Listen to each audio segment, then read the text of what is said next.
Yes, welcome everyone. Welcome back to Sahakari PSC. എന്തുണ്ട് എല്ലാവരുടെയും വിശേഷങ്ങൾ? നന്നായിട്ട് തന്നെ നിങ്ങളുടെ പഠനങ്ങൾ മുന്നോട്ട് പോകുന്നു എന്ന് വിശ്വസിച്ചുകൊണ്ട് നമുക്ക് പുതിയൊരു ടോപ്പിക്ക് കൂടി പഠിക്കാം. എൻറ്റയർലി ഒരു പുതിയ ടോപ്പിക്കാണെന്നൊന്നും പറയാൻ പറ്റില്ല. നമ്മൾ കഴിഞ്ഞ ക്ലാസ്സിൽ ഇതിൻ്റെ ഒരു പാർട്ട് 1 ഡിസ്കസ് ചെയ്തിട്ടുണ്ടായി. This is essentially the northern mountains അല്ലേ? ഇന്ത്യൻ ഫിസിയോഗ്രഫിയിലെ ആദ്യ ഡിവിഷനായ നോർത്തേൺ മൗണ്ടൻസ് എന്ന് പറയുന്ന മേഖലയുടെ ആദ്യ പാർട്ട് നമ്മൾ ഓൾറെഡി ഡിസ്കസ് ചെയ്തു പോയി. ഇത് അതിൻ്റെ രണ്ടാം ഭാഗമാണ്. ആദ്യ പാർട്ടിൽ നമ്മൾ ട്രാൻസ് ഹിമാലയം എന്ന ഒരു വളരെയധികം പ്രധാനപ്പെട്ട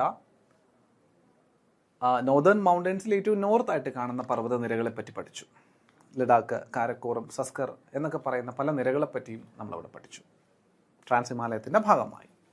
ഇന്ന് അതിൻ്റെ ബാക്കി പത്രമായി പഠിക്കുക എന്ന് പറയുമ്പോൾ സ്വാഭാവികമായിട്ടും രണ്ടാമത്തെ പോർഷൻ നോർത്തേൺ മൗണ്ടൻസിൽ 3 പർവ്വതനിരകളായി കണക്കാക്കാമെന്ന് പറഞ്ഞു. നമ്മളതിൻ്റെ ട്രാൻസ് ഹിമാലയം എന്നും ഹിമാലയം എന്നും പൂർവാഞ്ചൽ എന്നും പറഞ്ഞ് ഡിവൈഡ് ചെയ്തു. അതിൽ രണ്ടാമത്തെ ആശാൻ ആരാ? ഹിമാലയ പർവ്വതനിര. ഏറ്റവും അധികം തവണ ചോദ്യങ്ങൾ ഈ മേഖലയിൽ നിന്നും വന്നിരിക്കുന്നതും ഹിമാലയ പർവ്വത മേഖലയുമായിട്ട് ബന്ധപ്പെട്ടിട്ടാണ്. So let's jump into the Himalayas. Himalayas എന്നത് പേര് സൂചിപ്പിക്കുന്നത് ഹിമത്തിൻ്റെ ആലയം എന്നതുമാണ്. അതായത് സ്നോ ഹോം എന്നുള്ളതാണ്.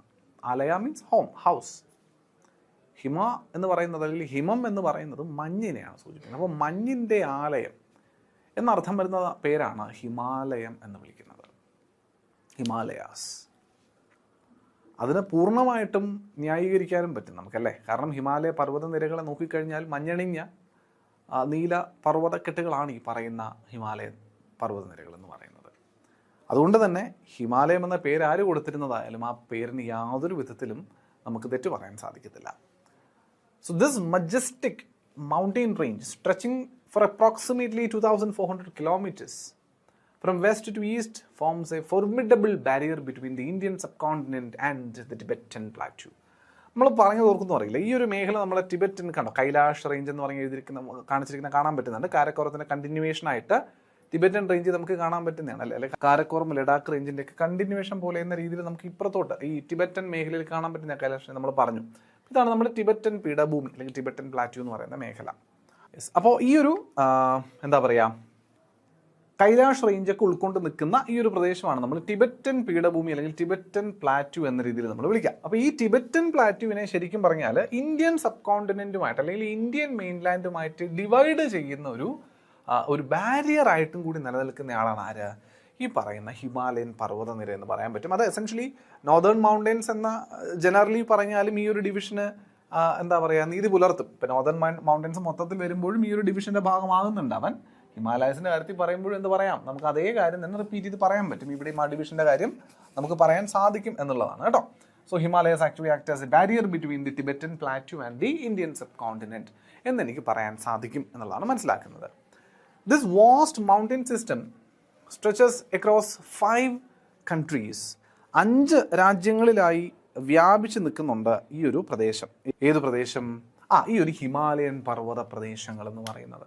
ഏതൊക്കെയാണ് രാജ്യം? 1 സ്വാഭാവികം ഇന്ത്യ, 2 നേപ്പാൾ, 3 ഭൂട്ടാൻ, 4 ചൈനയാണ് അല്ലെങ്കിൽ ടിബറ്റ് എന്ന് നമുക്ക് പറയാം. എസെൻഷ്യലി ഞാൻ ഈ ചൈന എന്ന് ഉദ്ദേശിച്ചത് എസെൻഷ്യലി ടിബറ്റിനെയാണ് കേട്ടോ. ടിബറ്റിനെയാണ് ഞാനിവിടെ ചൈന എന്ന് ഉദ്ദേശിച്ചിരിക്കുന്നത്. പിന്നുള്ളത് പാകിസ്ഥാനാണ്. കുറച്ച് പാകിസ്ഥാൻ്റെയും ഭാഗമായിട്ട് നമുക്ക് പറയാൻ പറ്റും.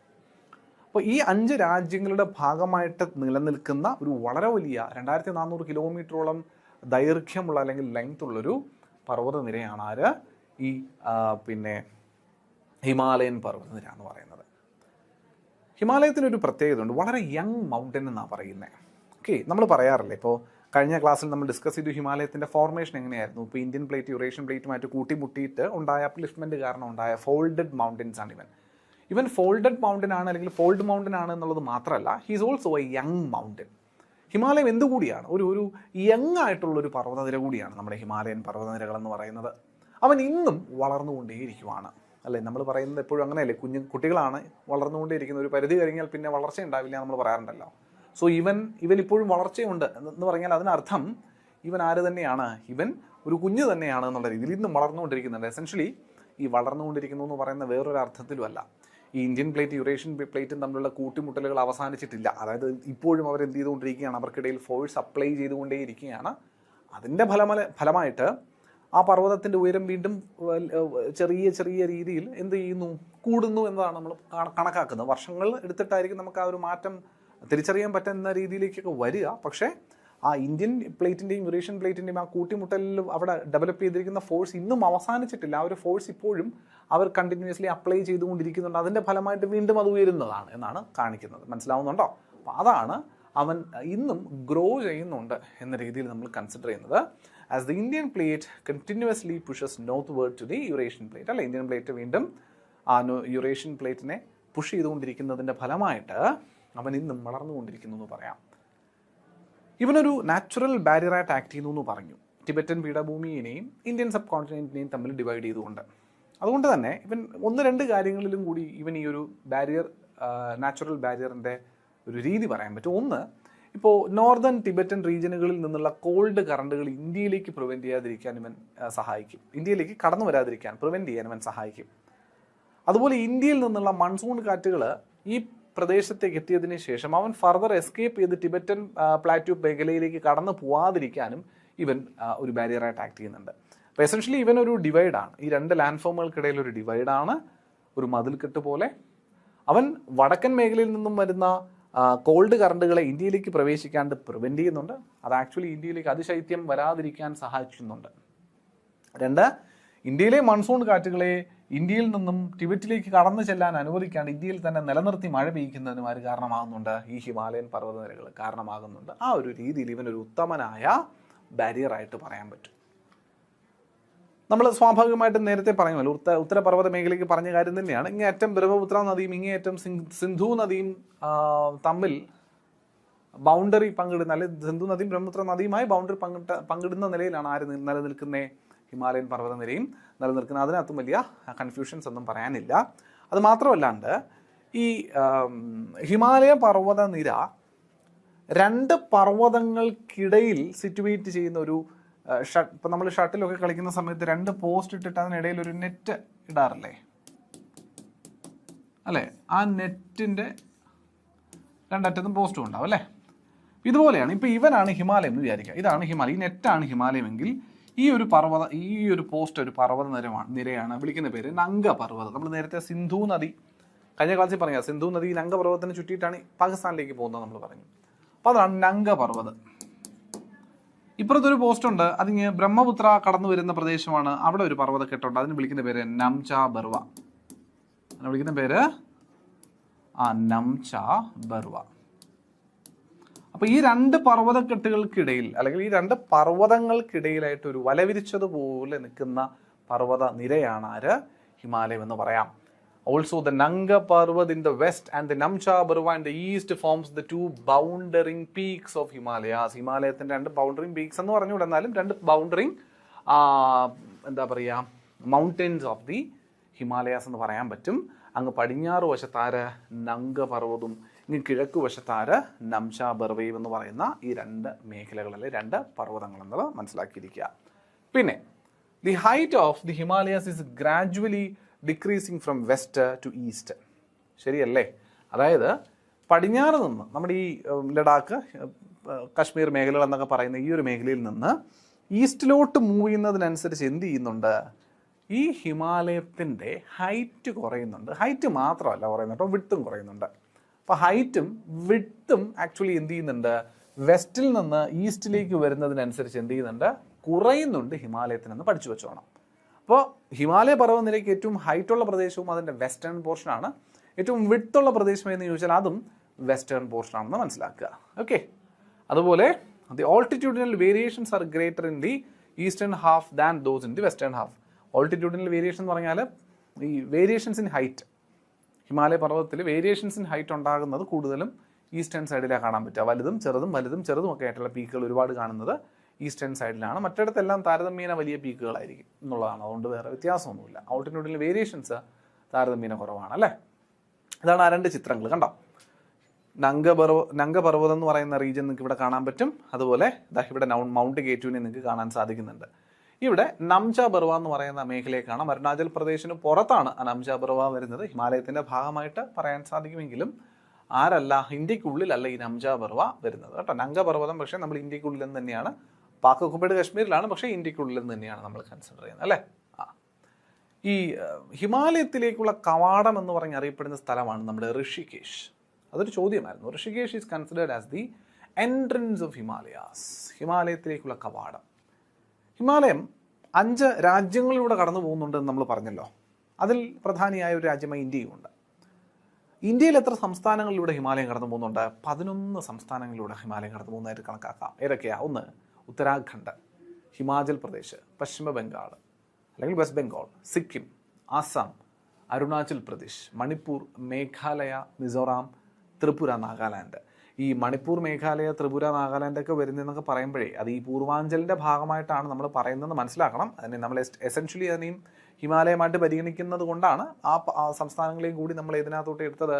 ആ ഹിമാലയം പാസ് ചെയ്യുന്ന സംസ്ഥാനങ്ങളുടെ കൂട്ടത്തിൽ അങ്ങ് എടുത്തിട്ടുണ്ടായിരുന്നെന്ന് മാത്രമാണ് കേട്ടോ. അപ്പോൾ ആ ആശാന്മാർ ഈ മണിപ്പൂർ, മേഘാലയ, മിസോറാം, ത്രിപുരയൊക്കെ പോലുള്ള ആശാന്മാർ വരുന്നത് ആരുടെ ഭാഗമായിട്ടാണ്? ഈസ്റ്റേൺ ഹിമാലയത്തിൻ്റെ ഭാഗമായിട്ടാണെന്നുള്ളത് മനസ്സിലാക്കിയിരിക്കുക നിങ്ങൾ.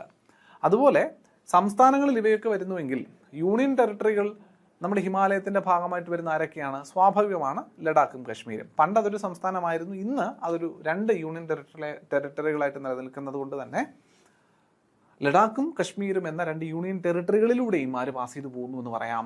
ഹിമാലയ പർവ്വതനിര പാസ് ചെയ്ത് പോകുന്നു എന്ന് പറയാൻ പറ്റും. The mountain range seen as a continuation of the Himalayas in Myanmar is called Arakan Yoma. അതായത് ഈ ഇന്ത്യയിലൂടെ വന്ന അല്ലെങ്കിൽ ഇന്ത്യയുടെ ആ ഒരു പൂർവാഞ്ചൽ മേഖല ഉണ്ടല്ലോ, ഇതാണ് ആ പൂർവാഞ്ചൽ മേഖല വരിക. ഇതിങ്ങനെയാണ് ഹിമാലയം പോവുക. അപ്പോൾ ഹിമാലയം പൂർവാഞ്ചൽ, ഈസ്റ്റേൺ ഹിമാലയാസ്. ആ ഒരു ഈസ്റ്റേൺ ഹിമാലയാസിൻ്റെ കണ്ടിന്യൂവേഷൻ എന്ന പോലെ മ്യാൻമറിലേക്ക് എക്സ്റ്റെൻഡ് ചെയ്ത് നിൽക്കുന്ന പർവ്വതനിരയെ വിളിക്കുന്ന പേര് PS ഒരുപാട് ഇവിടെ ചോദിച്ച ചോദ്യമാണ്.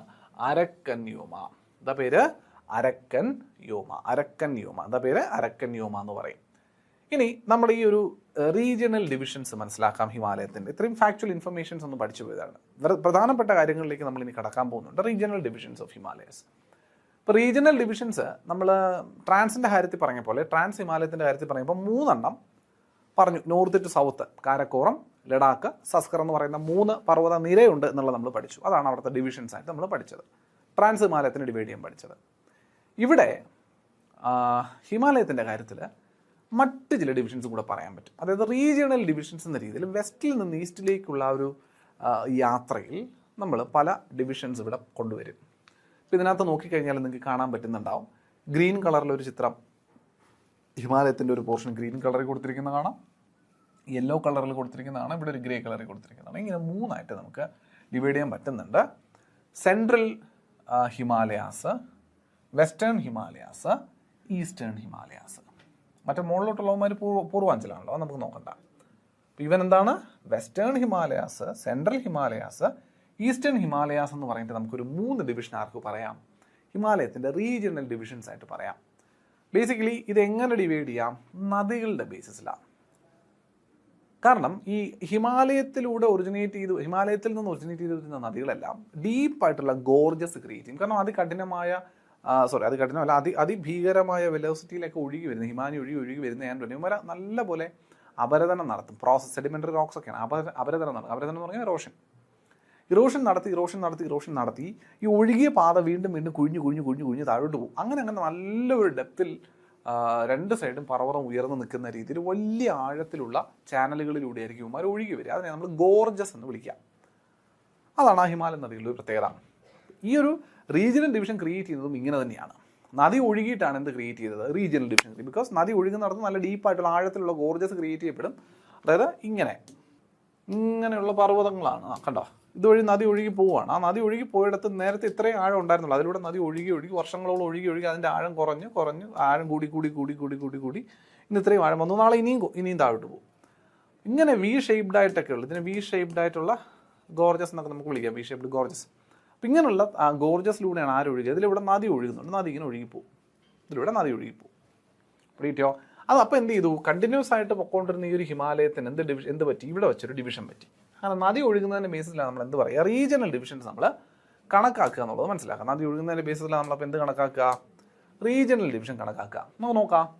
The regional divisions of the Himalayas have been made on the basis of these cross-cutting rivers. ഏതൊക്കെയുണ്ട്? 1 western Himalayas, 2 central Himalayas, 3 eastern Himalayas. അവർ ഓരോരുത്തരും ആരൊക്കെയാണെന്ന് നോക്കി. വെസ്റ്റേൺ ഹിമാലയാസ് നോക്കുമ്പോൾ the western Himalayas which stretch from the Indus river valley to the north of Jammu and Kashmir up to the Kali river valley. അപ്പോൾ ഏത് മുതൽ ഇതുവരെ വെസ്റ്റേൺ ഹിമാലയാസിനെ നിർണ്ണയിക്കുന്ന നദികളുടെ ഡിവിഷൻസ് ഏതൊക്കെയാണ്? 1 ഇൻഡസ് റിവർ വാലി മുതൽ അല്ലെങ്കിൽ ഇൻഡസ് റിവർ മുതൽ ഇതുവരെ കാളി റിവർ വരെ വരുന്ന പ്രദേശത്തെ എന്ത് കൺസിഡർ ചെയ്യുന്നത്? Western Himalayas. ഇത് കൺസിഡർ ചെയ്യുക വെസ്റ്റേൺ ഹിമാലയാസ് ആയിട്ട് കൺസിഡർ ചെയ്യുന്നതെന്ന് മനസ്സിലാക്കുക. In the eastern part of Uttarakhand can be classified into 3. അതായത് ഏതിനെ ഈ വെസ്റ്റേൺ ഹിമാലയത്തിന് വീണ്ടും നമ്മളൊരു 3 ആയിട്ട് ക്ലാസിഫൈ ചെയ്യാന്നാണ് പറയുന്നത്. ഏതൊക്കെ? 1 കശ്മീർ ഹിമാലയ, 2 ഹിമാചൽ ഹിമാലയ, 3 ഉത്തരാഖണ്ഡ് ഹിമാലയ. ഒരുപാട് ഡീറ്റെയിൽ ആയിട്ട് നിങ്ങൾ പോയില്ലെങ്കിലും കുഴപ്പമില്ല. ഈ ഒരു വെസ്റ്റേൺ ഹിമാലയാസ് എന്ന് പറയുന്നതിനെ വീണ്ടും ഞാൻ 3 ആയിട്ട് ഡിവൈഡ് ചെയ്യുന്നുണ്ട്. അതിലൊന്ന് കശ്മീർ ഹിമാലയ, 2 ഹിമാചൽ ഹിമാലയ, 3 ഉത്തരാഖണ്ഡ് ഹിമാലയ എന്ന രീതിയിൽ നമുക്ക് ആരെ ഡിവൈഡ് ചെയ്യാം? ഈ വെസ്റ്റേൺ ഹിമാലയത്തിന് വീണ്ടും 3 ഡിവിഷൻസ് ആയിട്ട് വേണമെങ്കിൽ പറയാം. പിടിയിട്ടുന്നുണ്ടോ? അപ്പോൾ എസെൻഷ്യലി വെസ്റ്റേൺ ഹിമാലയം എന്ന് പറയുമ്പോൾ ഇൻഡസ് റിവർ മുതൽ കാളി റിവർ വരെ വരുന്ന പ്രദേശമാണ് എന്നുള്ളത് മനസ്സിലാക്കുക. ഇൻ ദി ഈസ്റ്റേൺ പാർട്ടിൽ നമ്മുടെ കാളി റിവർ വരെ വരും. ആൻഡ് ഈ ഒരു വെസ്റ്റേൺ ഹിമാലയത്തിന് വീണ്ടും നമ്മൾ എന്തായിട്ട് ക്ലാസിഫൈ ചെയ്യുന്നു? Eastern part of Uttarakhand can be classified into 3. എന്താ? കശ്മീർ ഹിമാലയാസ് എന്നും ഹിമാചൽ ഹിമാലയാസ് എന്നും പിന്നെ ഉത്തരാഖണ്ഡ് ഹിമാലയാസ് എന്ന രീതിയിൽ നമുക്ക് ക്ലാസിഫൈ ചെയ്യാൻ പറ്റും. അപ്പോൾ പേര് കേൾക്കുമ്പോൾ നിങ്ങൾ ഇത് ലോജിക്കലി ഓർക്കാൻ പറ്റും മക്കളെ. എങ്ങനെ ലോജിക്കലി ഓർക്കാം?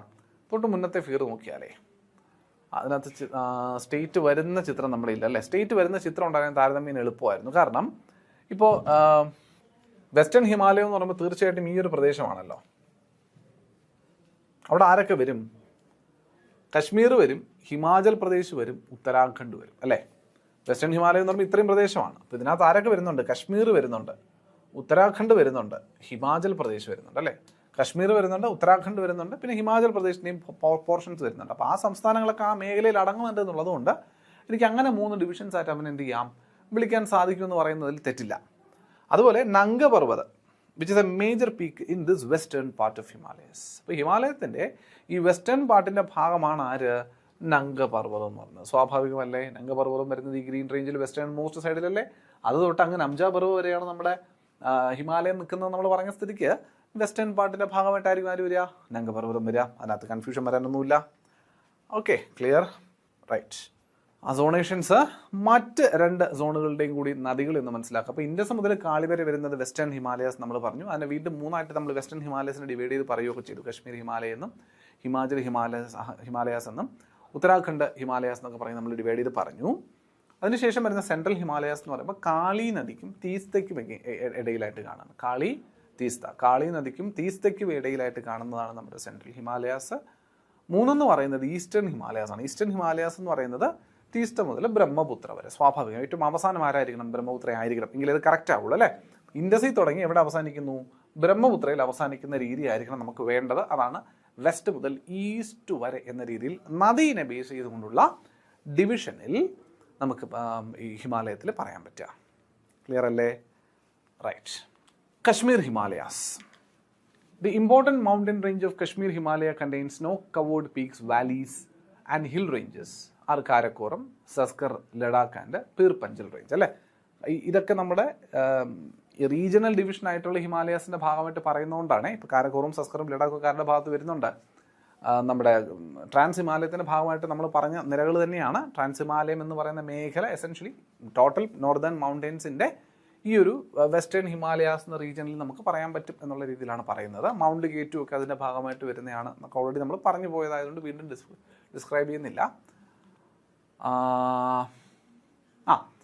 കശ്മീർ ഹിമാലയാസ് ഈ കരേവ ഫോർമേഷൻസിൻ്റെ കാര്യത്തിൽ അത്യാവശ്യം നല്ല ഒരു ഇമ്പോർട്ടൻ്റ് ആയിട്ടുള്ളൊരു പ്ലേസ് ആണ് ആക്ച്വലി കശ്മീർ.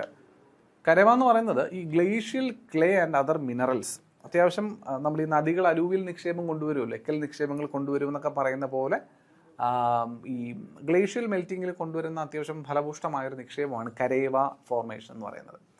ഈ കരേവ ആക്ച്വലി സാഫ്രോണിൻ്റെ ഈ എന്താ പറയുക കുങ്കുമപ്പൂവിൻ്റെയൊക്കെ കൃഷിക്ക് നല്ലതായിട്ട് നമ്മൾ കൺസിഡർ ചെയ്യുന്നതാണ് കേട്ടോ. ഓക്കെ, അപ്പോൾ അത് കാണാൻ സാധിക്കുന്നുണ്ട് നമ്മുടെ ഹിമാലയൻ റീജിയനുകളിൽ എന്നുള്ളതാണ്, പ്രത്യേകിച്ച് കശ്മീർ മേഖലകളിൽ. അതുപോലെ ഫേമസ് ആയിട്ടുള്ള സോൾട്ട് വാട്ടർ ലേക്കായി നമ്മുടെ സോ മൊരീരി, പാങ്ങോങ് സോ, അതുപോലെ ദാല്, വൂളാറ് പോലുള്ള ഫ്രഷ് വാട്ടർ ലേക്ക്, ഇതെല്ലാം നമുക്കിവിടെ കാണാം. ഈ പറയുന്ന ഹിമാലയ പർവ്വതങ്ങളുടെ അല്ലെങ്കിൽ നോർത്തേൺ മൗണ്ടൻസിൻ്റെ ഭാഗമായിട്ട് കാണാം. ജലം നദിക്ക് സമാനമായിട്ടാണ് നമുക്ക് ശ്രീനഗർ എന്ന പട്ടണത്തെ കാണാൻ സാധിക്കുക. ജലം നദി which is a tributary of Indus river. ഇതിൽ the southern most part of this region consist of longitudinal valleys known as duns. Jammu dun, Pathankot dun, ഇതൊക്കെ എക്സാമ്പിൾസ് ആയിട്ട് പറയാൻ പറ്റും കേട്ടോ. സദേൺ മോസ്റ്റ് നമ്മുടെ ഈ ഹിമാലയ പർവ്വതനിരത്തിൻ്റെ സദേൺ മോസ്റ്റ് ആയിട്ടുള്ള റീജിയനുകളെ. അത് കുറച്ചുകൂടി ഡീറ്റെയിൽ ആയിട്ട് ഞാൻ ഹിമാദ്രി, ഹിമാചൽ, ശിവാലിക് ഡിവിഷൻസ് പറയുന്ന സമയത്ത് ഞാൻ ഡുണുകളെ പറ്റി പറയും. ഇവിടെ നിങ്ങൾ ഈ ഡുണുകളുടെ കാര്യം വിട്ടോ, അത് നിങ്ങൾ ഓർത്തില്ലെങ്കിലും കുഴപ്പമില്ല. ഇവിടെ നിങ്ങൾ ശ്രദ്ധിക്കേണ്ട. അങ്ങോട്ടേക്ക് ആ ഒരു പാരലൽ ഡിവിഷൻസ് ഓഫ് ഹിമാലയസ് പറഞ്ഞു പോകുമ്പോൾ ഞാൻ അതേപ്പറ്റി കൂടുതൽ പറയുന്നുണ്ടാകും. അവിടെ നിങ്ങൾ അത് നോക്കിയാണ് കേട്ടോ. റൈറ്റ്, ഇത് ഓൾറെഡി പറഞ്ഞതാണ്. നമ്മൾ നേരത്തെ കരേവ ഫോർമേഷൻസ്, സാഫ്രോൺ കൾട്ടിവേഷൻ നമ്മൾ പ്രധാനമായിട്ടും കൺസിഡർ ചെയ്യുന്നു പറഞ്ഞതാണ്. There are numerous freshwater lakes in the Kashmir Himalayas and the Dal Lake is an important among them. Srinagar ഈ പറയുന്ന ദാൽ ലേക്കിൻ്റെ സമീപത്തായിട്ടാണ് കാണുന്നത്. അവിടെ നമുക്ക് ഷിക്കാര എന്നൊക്കെ പറയുന്ന ഒരു പ്രധാനപ്പെട്ട ബോട്ട് സർവീസുകളൊക്കെ കാണും. ഇതാണ് ഷിക്കാരകൾ എന്നൊക്കെ പറയുന്നത്. വളരെ ചെറിയ നാരോ ആയിട്ടുള്ള ബോട്ടുകളാണ്. അവിടെയുള്ള ആൾക്കാരുടെ ഉപജീവനമാണ്. അവിടെ പോകുന്ന ടൂറിസ്റ്റുകളെല്ലാം ഇതിനകത്ത് കയറ്റി ഒരു ചെറിയ ദാൽ ലേക്കിലുള്ള ഒരു ചെറിയ ബോട്ടിംഗ് എന്ന് പറയുന്ന ഒരു ഇവൻ്റൊക്കെ നടത്തിയിട്ട് അതിനകത്തു നിന്നൊക്കെ ജീവനോപാധിയായിട്ട് കൊണ്ടുപോകുന്ന ആൾക്കാരാണ് അവിടെയുള്ള പ്രധാനപ്പെട്ട ആൾക്കാർ. അതുപോലെ നമുക്ക് കാണാൻ പറ്റുന്ന വളരെ പ്രധാനപ്പെട്ട ഒരു സ്ഥലമാണ് മാർഗ്. നിങ്ങൾ ഗുൽമാർഗ് എന്നൊക്കെ കേട്ടിട്ടുണ്ടാകും. രണ്ട് വ്യത്യസ്തമായ സാഹചര്യത്തിൽ ഗുൽമാർഗിനെ കാണാൻ പറ്റും. പച്ചപ്പണിഞ്ഞ ഗ്രാസ് ലാൻഡായിട്ടും കാണാൻ പറ്റും, വെള്ള പുതച്ച എന്താ പറയുക സ്നോ കവേർഡ് ലാൻഡായിട്ടും കാണാൻ പറ്റും. രണ്ട് സമയത്താണ് എന്ന് മാത്രം. ഓക്കെ, രണ്ട് സീസണുകളിലും. സമ്മർ സീസണുകളിലൊക്കെ എന്ന് പറയുമ്പോൾ നല്ല ഇതാണ് കണ്ടീഷൻ. നല്ല പച്ചപ്പണിഞ്ഞ പൂക്കളും ഒക്കെ ആയിട്ട് കാണുന്ന വളരെ അതിമനോഹരമായ ഒരു സ്ഥലമായിരിക്കും. ഇതേ ഗുൽമർഗ് തന്നെ വിൻ്റർ സീസണിൽ വരുമ്പോൾ ഇത്തരത്തിൽ മഞ്ഞണിഞ്ഞ് വിൻ്റർ ആക്ടിവിറ്റീസും നമ്മുടെ സ്കേറ്റിങ്ങും പോലുള്ള കാര്യങ്ങളൊക്കെ അവിടെ, ഐസ് സ്കേറ്റിംഗ് പോലുള്ള കാര്യങ്ങളൊക്കെ അവിടെ നടക്കാറുണ്ട് കേട്ടോ ആ ഒരു സമയത്ത് വിൻ്റർ സീസണുകളിൽ എന്നുള്ളതാണ്.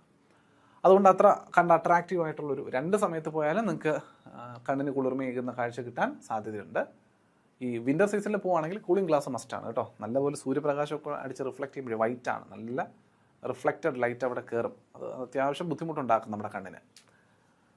സ്വാഭാവികമായിട്ടും ഈ ഉത്തര പർവ്വത മേഖല എന്ന് പറയുന്നത് ചുരങ്ങൾക്ക് പേര് കേട്ടതായിരിക്കും. കാരണം ഈ വലിയ പർവ്വതങ്ങൾ വന്ന് നിൽക്കുന്നുണ്ട് തന്നെ ഇടയ്ക്കിടയ്ക്ക് ചെറിയ ഗ്യാപ്പുകൾ ഈ പർവ്വതത്തിൽ വരുന്നത് മറ്റ് പല പ്രദേശങ്ങളെ കണക്ട് ചെയ്യുന്നതിനൊക്കെ നമ്മൾ ഉപയോഗിക്കും. അപ്പോൾ അതുകൊണ്ട് ആ പർവ്വത പാസുകൾ അല്ലെങ്കിൽ ആ പർവ്വത ചുരങ്ങളെ നമുക്കൊന്ന് മനസ്സിലാക്കാം. മൗണ്ടൻ പാസുകൾ ഒരുപാടുണ്ട്. അപ്പോൾ ഇതിലെല്ലാവരെയും നമുക്ക് പഠിക്കണമെന്നൊന്നുമില്ല. ഇപ്പോൾ സോജിലയൊക്കെ ഭയങ്കര ഇമ്പോർട്ടൻറ്റ് പാസുകളാണ്. കർദൂങ്ല പാസ് കണ്ടോ, ഇതിനകത്ത് കർദൂങ്ല പാസ് കാണാൻ സാധിക്കുന്നുണ്ട്, ബുർസിൽ പാസ് കാണാൻ സാധിക്കുന്നുണ്ട്, സോജില പാസ് കാണാൻ സാധിക്കുന്നുണ്ട്, പീർപഞ്ചൽ പാസ്, ബനിഹാൽ പാസ്, അതുപോലെ പെൻസില pass, ലനാക്ക് pass, Imisla pass, Chang La pass, ഇത് കാരാടാഗ്ല. നമുക്ക് കാരാടാഗ്ലയിൽ നിന്ന് നമുക്ക് ചോദിക്കാനൊന്നും സാധ്യതയില്ല. അതുപോലെ അഖിൽ പാസ്, അഖിൽ AGHIL ആണ്, AKHIL അഖിലല്ല, നമ്മുടെ കൂട്ടുകാരൻ അഖിലല്ല, ഇത് അഖിൽ പാസ്സാണ്. അപ്പോൾ ഇതുപോലെ ഒട്ടനവധി പർവ്വത ചുരങ്ങൾ ഓരോരുത്തായിട്ട് കാണാൻ സാധിക്കും. ഇതിൽ ഏറ്റവും ഇമ്പോർട്ടൻ്റ് ആയിട്ടുള്ള ആൾക്കാരെ ഞാൻ എടുത്തൊന്ന് പ്രത്യേകിച്ച് മാറ്റിയിട്ടുണ്ട്. അതിൽ എവിടെയാണ് അല്ലെങ്കിൽ ഏത് മേഖലയിലാണ് ഈ പാസ് വരിക എന്നുള്ളത് നമുക്ക് ഇമ്പോർട്ടൻ്റ് ആയിട്ട് വേണ്ടതാണ്. മാച്ച് ദ ഫോളോയിങ് ഒക്കെ ആയിട്ട് ഈ പർവ്വത ചുരങ്ങളെ ബേസ് ചെയ്തിട്ട് ഇങ്ങനെ ഒരു ചോദ്യം സാധാരണയായിട്ട് നമ്മൾ പ്രതീക്ഷിക്കുന്നൊരു ക്വസ്റ്റ്യനാണ്. അപ്പോൾ അതിൽ സോജില പാസ് വരുന്നത് കാർഗിലാണ്. Union territory of Ladakh connect Srinagar and Leh. ശ്രീനഗറിനെയും ലേനെയും കണക്ട് ചെയ്യുന്ന കാർഗിലിൽ കാണുന്ന പാസ്സാണ് സോജില പാസ് എന്ന് പറയുന്നത്, സോജില പാസ്. അതുപോലെ ബനിഹാൽ പാസ്, അതും ജമ്മു കാശ്മീർ എന്ന യൂണിയൻ ടെറിട്ടറിയുടെ ഭാഗമായിട്ട് പീർപഞ്ചൽ റേഞ്ചിൽ ജമ്മുവിനെയും ശ്രീനഗറിനെയും കണക്ട് ചെയ്യുന്നതാണ് ബനിഹാൽ പാസ്. ഓർത്തേക്കണം, ജമ്മുവിനെയും ശ്രീനഗറിനെയും കണക്ട് ചെയ്യുന്ന പാസ്സാണ്. ഇപ്പോൾ രണ്ടും ചോദിക്കാം. ഒന്ന്, എവിടെയാണ് സിറ്റുവേറ്റ് ചെയ്തിരിക്കുന്നതെന്നും ചോദിക്കാം. രണ്ട്, ഇതാരെയൊക്കെ കണക്ട് ചെയ്യുന്നതെന്നും ചോദിക്കാം. മൗണ്ടൻ പാസുകളുമായി ബന്ധപ്പെട്ട് ഈ രണ്ട് രീതിയിൽ മാച്ച് ദ ഫോളോയിങ് ആയിട്ട് നിങ്ങൾക്ക് ചോദ്യം പ്രതീക്ഷിക്കാവുന്നതാണ്. അടുത്തയാൾ ഫോർട്ടുല പാസ് ലഡാക്കിലാണ്. സസ്കർ റേഞ്ചിൻ്റെ ഭാഗമായിട്ട് ലേനെയും കാർഗിലിനെയും കണക്ട് ചെയ്യുന്ന പാസ്സാണ്. ലേനെയും കാർഗിലിനെയും കണക്ട് ചെയ്യുന്ന പാസ്സാണ് ഫോർട്ടുല പാസ്. അതുപോലെ കർദൂങ്ല പാസും ലഡാക്ക് യൂണിയൻ ടെറിട്ടറിയിൽ തന്നെയാണ്. ലേനെ ന്യൂബ്ര വാലിയുമായിട്ട് കണക്ട് ചെയ്യും. ആരെയാണ്? ലേ ഇവിടെ ഉണ്ട്. ലേനെ ന്യൂബ്ര വാലിയുമായിട്ട് കണക്ട് ചെയ്യുന്നയാളാണ് നമ്മുടെ കർദൂങ്ല പാസ് എന്നറിഞ്ഞിരിക്കുക. അഖിൽ പാസ് നമ്മൾ നേരത്തെ പറഞ്ഞു, സിങ്ജിയാങ് പ്രൊവിൻസ് ഓഫ് ടിബറ്റ് അല്ലെങ്കിൽ ചൈനയുടെ സിങ്ജിയാങ് പ്രൊവിൻസിനെ ലഡാക്കുമായിട്ട് കണക്ട് ചെയ്യുന്നതാണ് അഖിൽ പാസ്. അപ്പോൾ ചൈനയും ഇന്ത്യയും തമ്മിൽ കണക്ട് ചെയ്യുന്ന പാസ് ചുവടെ തന്നിരുന്നത്, നമ്മൾ ഇതുവരെ പഠിച്ചതിൽ ചൈനയും ഇന്ത്യയും തമ്മിൽ കണക്ട് ചെയ്യുന്ന ഒരേ ഒരു പാസേ ഉണ്ടായിരുന്നുള്ളൂ, അത് അഖിൽ പാസ്സാണ്. നമ്മളിതിന് മുമ്പ് പഠിച്ച 4 എണ്ണവും ഇന്ത്യക്കുള്ളിലുള്ള പ്രദേശങ്ങളെ കണക്ട് ചെയ്യുന്ന പർവ്വത ചുരങ്ങളായിരുന്നുവെങ്കിൽ ഈ അഖിൽ പാസ് ആരായിരുന്നു? അഖിൽ പാസ് ഇന്ത്യയെയും ചൈനയെയും തമ്മിൽ കണക്ട് ചെയ്യുന്ന ഒരു ചുരമായിരുന്നു അല്ലേ. അതായത് Xinjiang province of China to Ladakh, അതാണ് അഖിൽ പാസ്. അടുത്തത് ഇമിസ്ല. ഇമിസ്ലയും അതുപോലെ തന്നെ ലഡാക്കിനെ ടിബറ്റുമായിട്ട് കണക്ട് ചെയ്യുന്ന ഒരു പർവ്വത ചുരമാണ് ഇമിസ്ല പാസ്. ഉംലിംഗ്ല പാസ് ഒരു പ്രത്യേകതയുണ്ട്. അപ്പോൾ നമ്മുടെ കർദൂങ്ല പാസ് ആയിരുന്നു നിലവിൽ ലോകത്തിലെ ഏറ്റവും ഉയരത്തിലുള്ള മോട്ടോറബിൾ റോഡെങ്കിൽ അത് മാറി ഉംലിംഗ്ല പാസ് 19,300 അടിയിൽ ലൊക്കേറ്റ് ചെയ്തിരിക്കുന്ന ഉംലിംഗ്ല പാസ് ആ ഒരു ഖ്യാതി ഏറ്റെടുത്തു. അത് ലഡാക്കിലാണ് സിറ്റുവേറ്റ് ചെയ്തിരിക്കുന്നത്. അപ്പോൾ ഉംലിംഗ്ല പാസ് എവിടെയാണ്? ലഡാക്കിലാണ്. ആരെയൊക്കെ കണക്ട് ചെയ്യുന്നു? ചിസ്മുലയും ഡെംചോക്ക് വില്ലേജസ്. ചിസ്മുലെ വില്ലേജും ഡെംചോക്ക് വില്ലേജസും ഇന്ത്യക്കുള്ളിൽ തന്നെയാണ് അത് കണക്ട് ചെയ്യുന്നത് എന്നുള്ളതാണ് നമുക്ക് മനസ്സിലാക്കാൻ സാധിക്കുക. ഓക്കെ അല്ലേ? ഇത്രയേ ഉള്ളൂ. അപ്പോൾ നമ്മുടെ ഹിമാലയ പർവ്വത നിരയുടെ മുഴുവൻ ഏരിയാസും ഇവിടെ കംപ്ലീറ്റ് ആയിട്ടില്ല. ഇനി ഹിമാലയത്തിൻ്റെ കുറച്ച് മേഖലകളും കൂടി നമുക്ക് മനസ്സിലാക്കാനുണ്ട്, അല്ലെങ്കിൽ പഠിക്കാനുണ്ട്. ഹിമാലയത്തിൻ്റെ റീജിയണൽ ഡിവിഷൻസ് ആയിട്ടുള്ള വെസ്റ്റ്, സെൻട്രൽ, ഈസ്റ്റ് എന്നൊക്കെ പറയുന്ന മേഖലകളെ മാത്രമേ നമ്മൾ ഇന്ന് ജസ്റ്റ് ഒന്ന് പറഞ്ഞു വന്നുള്ളൂ. അതല്ലാണ്ട് ഹിമാലയത്തിന് നോർത്ത് ടു സൗത്ത് ഡിവിഷൻസ് ഉണ്ട്, റേഞ്ചസ് ഉണ്ട്, റേഞ്ചസ് ഓഫ് ഹിമാലയാസ്, ഹിമാദ്രി, ഹിമാചൽ, ശിവാലിക്സ് എന്നൊക്കെ പറയുന്ന റേഞ്ചസ്. അതാണ് ഏറ്റവും അധികം ഇമ്പോർട്ടൻ്റ് ആയിട്ട് ചോദിച്ചു വരുന്ന മറ്റൊരു മേഖല എന്ന് പറയുന്നത്. അപ്പോൾ അതിലേക്ക് നമുക്ക് അടുത്ത സെഷനിൽ കടന്നു ചെല്ലാം. അതും കൂടി ചേരുമ്പോൾ ഒരുപാട് ലെങ്തി ആയി പോകുമെന്നുള്ളത് കൊണ്ട് ഇന്നത്തെ സെഷൻ ഒന്ന് തൽക്കാലം ഇവിടെ ഒന്ന് ചവിട്ടി നിർത്തുവാണ്. അടുത്ത ഒരു ക്ലാസ്സിൽ ഇതിൻ്റെ ബാക്കി പത്രമായി, ഹിമാലയം കഴിഞ്ഞിട്ടില്ല, ട്രാൻസ് ഹിമാലയം നേരത്തെ കഴിഞ്ഞിരുന്നു, ഹിമാലയം ഇവിടെ കഴിഞ്ഞിട്ടില്ല. അടുത്തൊരു ക്ലാസ്സിൽ കൂടി ഹിമാലയാസിൻ്റെ പാർട്ട് 2 കൂടി വരുന്നുണ്ടാകും. Okay, so thank you everyone. Have a very nice studying experience. Thank you.